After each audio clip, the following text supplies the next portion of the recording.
नमस्कार दोस्तों, उम्मीद है आप लोग अच्छे से होंगे। आपने मेरे अगर पिछले वीडियोस देखे हैं, अगर आपको वो पसंद आ रहे हैं तो कृपया उन्हें लाइक कर दीजिए और चैनल को सब्सक्राइब कर दीजिए ताकि भविष्य में आने इस प्रकार के दूसरे वीडियोस भी समय-समय पर आपके साथ समक्ष आते रहें। दोस्तों, आज के वीडियो का ये टॉपिक है कि अगर कोई पर्सन है, कोर्ट में केस लगाता है या फिर गवाही के लिए आता है कोर्ट में और कोर्ट में झूठी गवाही देता है। मान लीजिए कोई भी, चाहे कोई भी केस हो, 125 सीआरपीसी का केस हो, मेंटेनेंस का केस हो, 498 का केस हो, डोमेस्टिक वायलेंस का केस हो, कोर्ट में आकर कोई झूठी गवाही देता है तो और अब उस पर्सन, आपके पास कोई मटेरियल एविडेंस है कि हमें कोई डॉक्यूमेंट्स है हमारे पास, हमें लग रहा है कि वो कोर्ट में झूठी गवाही दे रहा है। अब उसके खिलाफ हम किस तरीके से कार्रवाई कर सकते हैं। तो पहले हम उसकी ये वीडियो हम उस जानकारी को बढ़ाने के लिए है कि जो भी हमारे पास कोई मटेरियल्स हैं और कोई पर्सन आता है कोर्ट में और झूठी गवाही देता है तो उस पर किस तरीके से कानूनी कार्रवाई कर सकते हैं और क्या कानूनी विकल्प बचते हैं जो ऐसे पर्सन्स को अगेंस्ट कोई एक्शन ले सके, लीगल एक्शन ले सके। तो इस लीगल एक्शंस को ये जो कुछ कानून ने प्रावधान बना रखे हैं, जो प्रोविजंस बना रखे हैं, वो है इंडियन पीनल कोड में। तो इंडियन पीनल कोड के मैंने ये इंडियन पीनल कोड खोला हुआ है। इंडियन पीनल कोड का जो लेजिस्लेशन है वो आपको कहीं से भी मिल जाएगा, नेट में कई जगह कई साइट्स में अवेलेबल है, आप उसे डाउनलोड कर सकते हैं आराम से। तो इसमें आप कुछ सेक्शंस बताए हुए हैं जो ऐसे पर जो फॉल्स इंफॉर्मेशन देने के लिए, लीगल एक्शन के लिए, जिन पर कार्रवाई बनती है। तो पहले उन इंडियन पीनल कोड के सेक्शंस को जान लेते हैं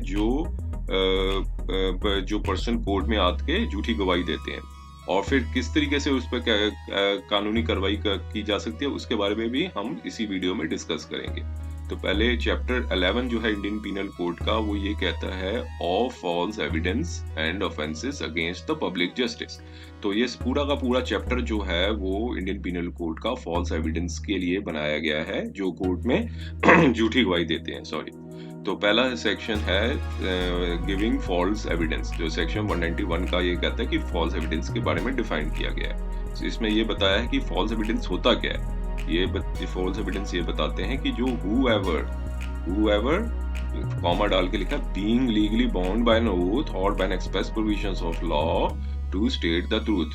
तो जो कोई लीगली बॉन्डेड है ओथ के अंदर, जो एक्सप्रेस प्रोविजंस ऑफ लॉ के साथ, जो उनको कोर्ट में आकर सच बोलना है, और being by the law to make declaration on any subject, जो लॉ फुली डिक्लेयर करने के लिए जो लीगली बाइंडेड है। तो फिर कॉमा डाला गया इन दो, इस पूरे को पूरे whosoever के बाद ये पूरे दोनों को ये फ्रेज आ गई है, ये कॉमा के अंदर डाल रखा है। फिर आगे लिखा है whoever makes any statement which is false। तो अब यहाँ पे बता रखा है कि जो आदमी जो स्टेटमेंट देते हैं जो फॉल्स है, और which he knows to believes to be false or doesn't believe it to be true।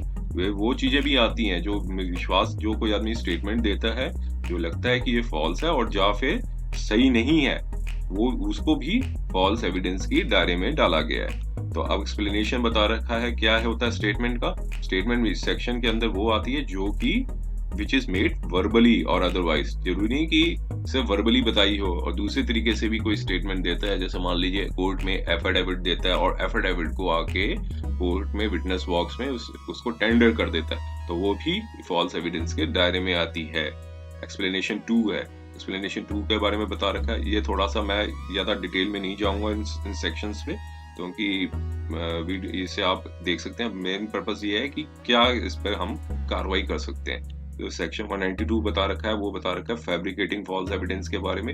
ये सिर्फ false evidence, giving false evidence, ये दूसरा है फैब्रिकेटिंग फॉल्स एविडेंस, जो कोई आदमी फैब्रिकेट करता है फॉल्स एविडेंस को, इसके बारे में बता रखा है। तो ये इसके इलस्ट्रेशंस है। अब हम आ जाते हैं सेक्शन 193 के अंदर, जो कि पनिशमेंट बता रखी है इन सेक्शंस में। जो कोई फॉल्स एविडेंस देता है या फिर फैब्रिकेट फॉल्स एविडेंस देता है, तो उसके लिए पनिशमेंट बता रखी है कि कोई एविडेंस फॉल्स देता है जुडिशियल प्रोसीडिंग्स में और फैब्रिकेट फॉल्स एविडेंस करता है for the purpose of being used in any judicial proceeding. जो कोर्ट में जो कोई प्रोसीडिंग्स चल रही है, कोई फॉल्स एविडेंस दे रहा है या कोई फैब्रिकेट कर रहा है फॉल्स एविडेंस को, तो उसके लिए इम्प्रिजनमेंट बता रखा डिफाइन की हुई है उस for the description of return. तो ऐसे पर्सन के लिए एक पनिशमेंट बता रखी है जो कि एक्सटेंड है up to the 7 years and shall also be liable to fine. 7 साल तक की एक टर्म होती है जो कि 7 साल तक भी बढ़ाई जा सकती है इस पनिशमेंट को। और फिर साथ में बता रखा है and whoever intentionally gives or fabricate false evidence in any other case, वही जो false evidence जो है कई दूसरे संबंधित केसों में भी देता है, जब कोई अदर को इस केस में भी देता है, कोई भी दूसरे केस में, तो उसके लिए भी पनिशमेंट बता रखी है जो कि 3 साल तक की बता रखी है। तो इसमें ये पनिशमेंट का प्रोविजन है, punishment for the false evidence. तो इसके बारे में हम आगे चलते हैं, थोड़ा से दूसरे सेक्शंस को भी देख लेते हैं। वो है 196 का जो लिखा है using evidence knowns to be the false. जो कोई करप्टली यूजेस और attempts to use any use as a true और genuine evidence and which he knows to be the false or fabricated shall punished in the same manner as if he gave or fabricate false evidence।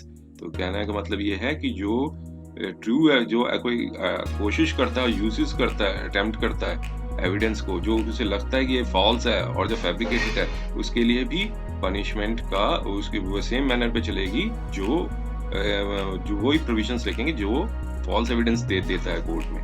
तो इसमें लिखा है कि corruptly uses और attempt to use as true और genuine evidence which he knows to be the false. कोशिश भी करता है अटेम्प्ट भी करने की, जज यूज करता है या कोशिश करता है अटेम्प्ट करने की, कि जो उसे लग रहा है कि एविडेंस है, जो उसे लग रहा है कि ये झूठा है, उसके लिए भी सेम मैनर पे पनिशमेंट है, पनिश किया जाएगा जो 193 के अंदर लगा रखा है प्रोविजन। तो ये अब ये तो था 196 का, अब ये था 199 का। इसमें क्या लिखा है? False statement made in declaration which is by the law received as evidence. तो ये डिक्लेरेशन के ऊपर बता रखा है और ये 200 के ऊपर बता रखा है using as a true declaration which is knowns to be the false. तो कोई डिक्लेरेशन भी देता है, जैसे कोर्ट में कोई पिटीशन है उस पर हम साइन करते हैं और जो लास्ट में डिक्लेरेशन वेरिफिकेशन क्लॉज कर देते हैं उसको भी हम साइन करते हैं, तो वो डिक्लेरेशन भी इसी तरीके से आएगी, जो उसमें भी वही पनिशमेंट के प्रोविजंस हैं जो कि फॉल्स एविडेंस देने के प्रोविजंस बताए गए हैं 193 के अंदर। फिर दूसरे कुछ सेक्शंस हैं 205 के है और 205 के बाद 211 है false charge of the offence with intent to injure, ये दूसरे प्रोविजंस आते हैं। और फिर आगे कुछ सेक्शन 463 के ऊपर हम एक बार देख लेते हैं 460 के, जो कि डॉक्यूमेंट से रिलेटेड है। कल को कोई मान लीजिए 498 का केस है, उसमें कोई झूठे बिल कोर्ट में लगा देता है कि देखिए कि ये मैंने इतना इतना डॉक्यूमेंट खर्चा किया, या फिर कोई ज्वेलरी के फैब्रिकेट कर लेता है डॉक्यूमेंट्स के, तो वो उसके लिए प्रावधान बता रखा है, वो इंडियन पीनल कोड में फॉर्जरी के डेफिनेशन में डाल रखा है। तो पहले हम उस डेफिनेशंस को भी देख लेते हैं, प्रोविजंस को। ये देखिए, ये डिफाइंड है, फॉर्जरी जो डिफाइंड है वो है सेक्शन 463 आईपीसी के अंदर।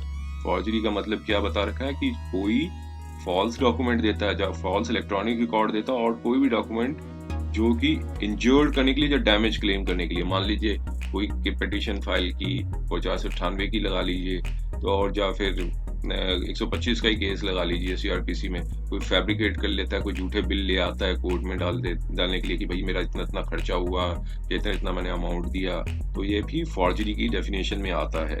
तो फिर लिखा है और टू द पब्लिक और टू एनी अदर पर्सन और टू सपोर्ट एनी क्लेम और टाइटल और in any cause any person or to part with the property or to enter in any express or implied contract with intent to commit fraud or that fraud may have been commits forgery।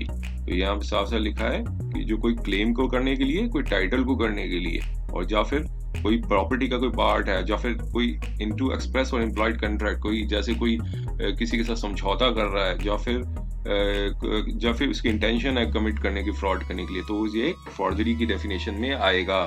तो ये चीज आ गई है forgery की definition के अंदर। अब ये लिखा है 464 क्या बताता है? Making a false document. ये फॉल्स डॉक्यूमेंट के बारे में बता रखा है। कोई जैसे मान लीजिए कोई फैब्रिकेट डॉवरी की कोई लिस्ट ही बना लेता है, तो वो भी फॉल्स डॉक्यूमेंट के अंदर ही आती है ये सारी चीजें। तो ये काफी लंबा प्रोविजंस है, इसको आप देख सकते हैं इसमें। अब पनिशमेंट पे हम जाते हैं, वो तो था फॉर्जरी का, अब पनिशमेंट पे हम जाते हैं। पनिशमेंट क्या है ऐसे फॉर्जरी की?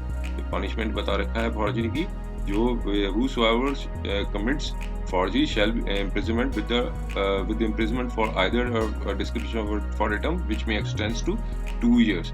तो ये फॉर्जरी की जो डेफिनेट जो पनिशमेंट है, जो 460 का भी हमने डिस्कस किया, जो फॉल्स जो भी ऊपर हमने प्रोविजंस में डिस्कस किया, फॉर्जरी की जो पनिशमेंट है वो कानूनन 2 साल तक की है।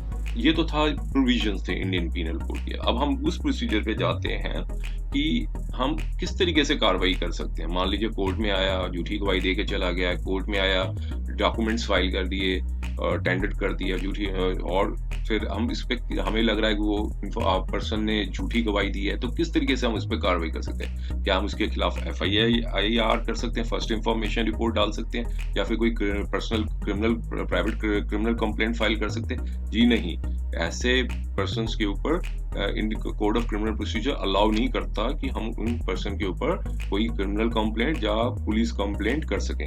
वो कौन से प्रोविजंस है जो हमें अलाउ नहीं करते हैं, पहले हम उस प्रोविजन को हम जान लेते हैं, फिर हम जानेंगे कि किस तरीके से हम उस पर्सन के ऊपर कानूनी कार्रवाई कर सकते हैं। पहले वो प्रोसीजर है कोड ऑफ क्रिमिनल प्रोसीजर को हम जानने की कोशिश करते हैं। ये रहा कोड ऑफ क्रिमिनल प्रोसीजर, इसको भी आप कहीं से भी डाउनलोड कर सकते हैं, कई गवर्नमेंट की वेबसाइट्स में ये अवेलेबल है। तो पहले हमने ये खोल के रखा है प्रोविजन, ये है सेक्शन 195 CRPC का। तो इसमें क्या बता रखा है? Prosecution for the contempt of lawful authority of the public servant for offenses against public justice and for offenses relating to documents given in as an evidence। तो ये प्रोविजन बता रखा है, नो कोर्ट शैल टेक कॉजनेंस। ये साफ साफ लिख दिया है कि कोई कोर्ट कॉजनेंस नहीं ले सकती है। प्रोपोर्शन बी पे एक को हम छोड़ देते हैं, हम बी पे हम जाते हैं, जो अभी हमने प्रोविजन डिस्कस किए थे इंडियन पीनल कोड के। उसमें क्या बताया था?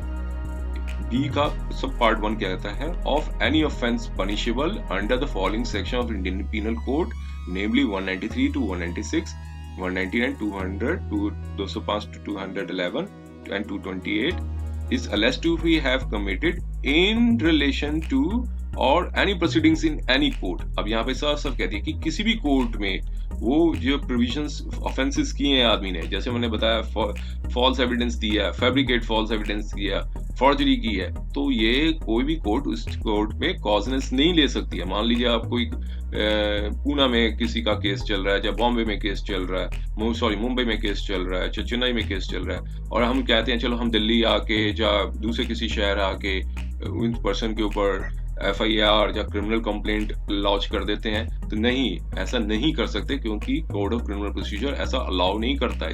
ये प्रोविजन साफ साफ क्लियर हो गया कि कोर्ट में ऐसा कोई कोर्ट कॉजनेंस नहीं ले सकती है। मान लीजिए कंप्लेंट भी करेंगे तो कोई कोर्ट कॉजनेंस नहीं ले सकती है, क्योंकि क्या 193 से 196 के जो प्रोविजंस हो, या फिर फॉर्जरी की हो, और कोई भी ऑफेंस जो इससे संबंधित ऑफेंसेस की हो इन रिलेशन टू और any proceedings in any court. तो कोई कोर्ट की कार्रवाई में ऐसे दस्तावेज लाए हो या झूठी गवाही दी हो, तो कोई भी कोर्ट कॉजनेंस नहीं ले सकती है। और फिर सेक्शन 2 पार्ट 2 क्या बताता था? जो फॉर्जरी का, जो मैंने अभी आपको सामने डिस्कस किया था, फॉर्जरी के प्रोविजंस थे 460 के, जिसमें पनिशमेंट थी 463। और फिर दूसरा बता रखा है क्रिमिनल कॉन्स्पिरेंसी का बता रखा है। फिर साथ में बता रखा है बी का जो सपोर्शन था, तो ये बार है कि कोई भी प्रोसीडिंग्स मतलब कोई कोर्ट में हम प्रोसीडिंग्स नहीं दे सकते हैं। तो ये तो था 195 का जो प्रोविजंस का। तो अब इसमें थोड़ा सा और भी बता रखा था कि where the appeal lies to the civil court and such court shall be deemed to be subordinate or civil attorney as the case proceeding in connection with any case committed where appeals lies। ये सारे ये provisions इसमें 195 के provisions में बता रखा है कि बार है इसके लिए। तो अब हम चलते हैं प्रोसीजर क्या है, किस तरीके से हम इस प्रोसीजर को कार्रवाई दे सकते हैं, हम किस तरह से हम अपनी कंप्लेंट इसमें फाइल कर सकते हैं। तो वो CRPC के प्रोविजंस पे हम चलते हैं। वो 195 से तो हो गया कि बार हो गया कि वो कोर्ट में हम कोई इस पे कार्रवाई नहीं कर सकते। अब हम चलते हैं प्रोविजन, विकल्प क्या बचा है इस पे करने का। वो देखिए, वो विकल्प है सेक्शन 340 CRPC का। ये कि ये एक ही प्रोसीजर बचता है जिसपे हम उस पे कोर्ट में कार्रवाई कर सकते हैं। ये प्रोविजन है सेक्शन 340 आता है chapter 26 code of criminal procedure के अंदर। इस कोड ऑफ क्रिमिनल प्रोसीजर में बता रखा है procedure in cases mention in section 195 तो इसमें लिखा रखा है कि जो सेक्शन 195 के अंदर जो प्रोविजंस थे, जो सीआरपीसी के जो प्रोविजंस थे, तो क्या प्रोसीजर बचता है। तो इसलिए हमें सिर्फ एक ही प्रोसीजर है, वो सेक्शन 340 सीआरपीसी अलाउ करता है। अभी क्या कहता है, when upon an application is made it in this behalf or otherwise and the court is of opinion that it is expedient in the interest of justice that inquiry should be made in any offense referred in subsection 1 of section 195 which appears to be have committed in relation to the proceedings of the court or the case may be in respect to the document produced or giving evidence in any proceedings such court। अभी पहले हम यहाँ तक ही रखते हैं, in that code. तो यहाँ पे क्या बता रखा है, ये बता रखा है प्रोविजन कि जो अभी हमने डिस्कस किया था clause B verse sub section 1 का 195 जो ऊपर डिस्कस किया था हमने, तो कि जो लीगली बार कोर्ट किसी प्रोविजंस के ऊपर कॉजनेंस नहीं ले सकती है। जो 193 और के जो प्रोविजंस थे और 165 के 460 के जो प्रोविजंस थे फॉर्जरी के, तो कहा है कि जो अब प्रोसीजर की बस्ता क्या है कि when upon an application is made in the behalf of otherwise और any court is opinion that is expedient in the interest of the justice that inquiry should be made into the any offence. Means कोई court में कोई application डालता है उसी court में कि ये कि इस पर्सन ने ऑफेंसेस किए हैं इस प्रोविजंस के अंदर, तो फिर आगे क्या बताया था, इस प्रोविजंस के आगे क्या बताया था, उसमें इस प्रोविजन बताया था which appears to be have committed in relation to the proceedings in that court, means उसी कोर्ट के अंदर कोई ऑफेंसेस किए हैं जो कि उससे संबंधित है प्रोसीडिंग्स पे, और जो फिर डॉक्यूमेंट के बारे में बताया है कि जो डॉक्यूमेंट जो फिर गिविंग एविडेंस के बारे में बताया, सच कोर्ट फिर आगे बताया such court may after preliminary inquiry if anything as it thinks necessary. Number 1, court क्या करेगा, प्रीलिमिनरी इंक्वायरी करेगा। प्रीलिमिनरी इंक्वायरी करने के बाद क्या करेगा, record and finding to the effect, make a complaint thereof in writing and send it to the magistrate of the first class having the jurisdiction.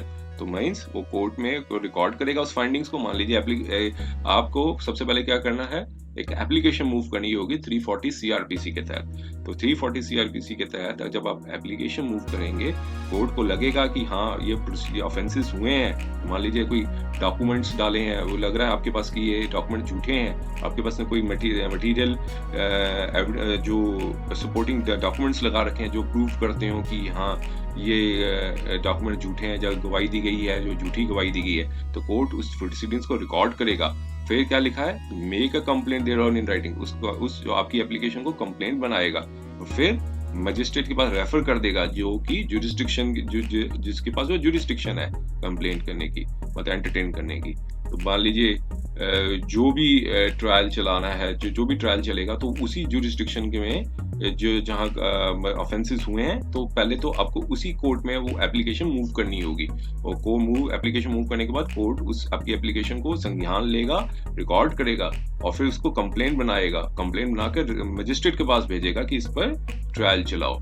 और फिर साथ में ये चीज बताया है कि सेक्शन 340 का 2 पोर्शन भी है ये, और सेक्शन 340 का 3 भी लिखा हुआ है ये प्रोविजन। और इसमें लिखा है कि कंप्लेंट में under this section shall be signed where the court making the complaint is the high court और the officer of the court as may be appoint. तो कंप्लेंट कहते हैं कि उस कंप्लेंट को कौन साइन करेगा, वो कहता है कि क्योंकि प्रोसीडिंग्स जो थी रिलेशन टू द प्रोसीडिंग्स में कोर्ट में हुई थी, तो फिर कोर्ट को वो, अगर वो कोर्ट हाई कोर्ट है, तो वो कंप्लेंट जो कोर्ट है वो कोई भी ऑफिसर इंचार्ज होगा, वो उस कंप्लेंट को जो कोर्ट अपॉइंट करती है वो उसको साइन करेगा। मान लीजिए हाई कोर्ट में अगर ऑफेंस किया, तो वो रजिस्ट्रार को या जो भी रजिस्ट्रार जनरल होंगे उसके जो भी कोई ऑफिसर अपॉइंट होगा वो उस कंप्लेंट को साइन करेंगे। और फिर साथ में बता रखा है D portion, in any other case by the proceeding officer which by such an officer as the court may authorize in writing on this behalf। मान लीजिए कोई सबऑर्डिनेट कोर्ट है, तो कोई भी जो प्रेसिडिंग ऑफिसर होगा उस कंप्लेंट को साइन करेगा। तो कोर्ट क्या मतलब क्या बता रखा है कि सेम मीनिंग है अंडर सेक्शन 195 का।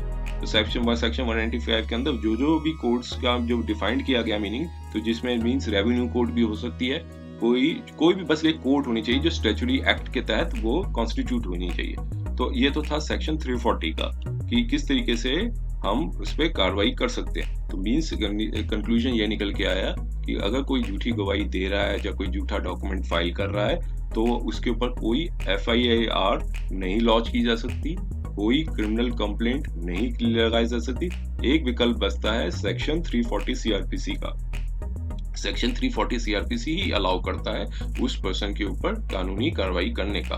तो उसके लिए आपको एक एप्लीकेशन डालनी होगी उसी कोर्ट में कि जिसमें, और साथ में ऐसे नहीं कि वेगली आप फाइल कर रहे हैं, उसमें एक आपको कुछ सपोर्टिंग डॉक्यूमेंट्स या सपोर्टिंग फैक्ट्स बताने होंगे जिससे प्राइम फेशिया केस बने कि हाँ इस पर्सन ने ये झूठी कोर्ट में झूठी गवाही दी है। तो ये था थोड़ा सा ब्रीफली वीडियो, जिससे सिर्फ इंफॉर्मेशन को बढ़ाने के लिए था कि हम उस पे कोई भी पर्सन कोर्ट में आते हैं तो झूठी गवाही देते हैं तो हम इस पे किस तरह कार्रवाई कर सकते हैं। तो उम्मीद है ये वीडियो आपको पसंद आया होगा। अगर पसंद आया तो कृपया इसे लाइक कर दीजिए और चैनल को सब्सक्राइब कर दीजिए, ताकि भविष्य में और भी इस प्रकार के वीडियोस आपके सामने समय समय पर लाते रहें। इसलिए बहुत बहुत धन्यवाद।